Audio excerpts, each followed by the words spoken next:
होशेय संदेष्ट्याच्या पुस्तकातून घेतलेले वाचन. परमेश्वर असे म्हणतो, इस्राയേल उफाळ्याने वाढणारा द्राक्षीचा वेल आहे. त्याला भरपूर फळे येतात. जो जो त्याला जास्त फळे आली तो तो त्याने जास्त वेद्या केल्या. त्याची जमीन जशी सुपीक होत गेली तस तसे त्याने अधिक सुरेख मूर्तिस्तंभ उभारले. त्यांचे हृदय बेईमान आहे. आता त्यांस प्रायश्चित मिळालेच पाहिजे. तो त्यांच्या वेद्या मोडून टाकील. तो त्यांचे मूर्तिस्तंभ उद्ध्वस्त करील. आता ते निश्चित म्हणतील, आम्हाला राजा नाही, कारण आम्ही परमेश्वराचे भय बाळगले नाही. राजा आमच्या काय कामाचा? शोम्रोन नाश पावला आहे. त्याचा राजा पाण्यावर तरंगणाऱ्या ढळप्यासारखा आहे. इस्रायलाचे पाप म्हणजे आवेंची उच्च स्थाने नाश पावतील. त्यांच्या वेद्यांवर काटे कोसळे आणि काटेरी झुडपे उगवतील. ते पर्वतांस म्हणतील, आम्हास झाकून टाका.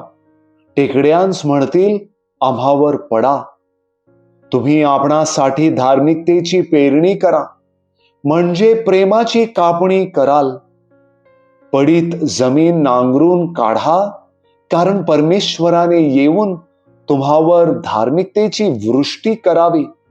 याकरिता त्याला शरण जाण्याचा हा समय आहे. प्रभूचा शब्द. देवाला धन्यवाद.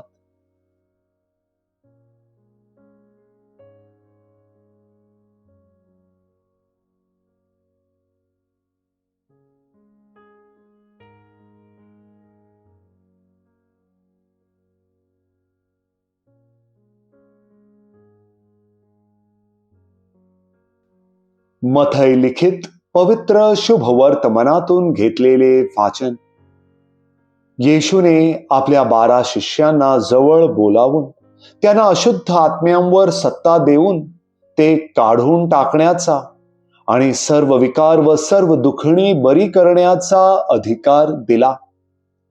त्या 12 प्रेषितांची नावे अशी आहेत. पहिला, पेत्र म्हटलेला शिमोन आणि त्याचा भाऊ आंद्रेया, जब्दीचा मुलगा याकोब आणि त्याचा भाऊ योहान, फिलिप आणि बार्थोलोम्यू, थोमा आणि मत्तय झकातदार, अल्फीचा मुलगा याकोब आणि तदय, शिमोन कनानी आणि त्याला धरून देणारा यहुदा इस्कारियोत.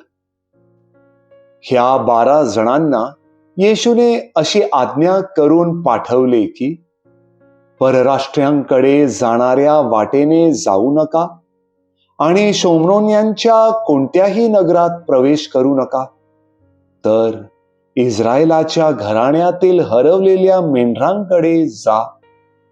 जात असताना अशी घोषणा करीत जा की स्वर्गाचे राज्य जवळ आले आहे. प्रभूचे शुभ वर्तमान.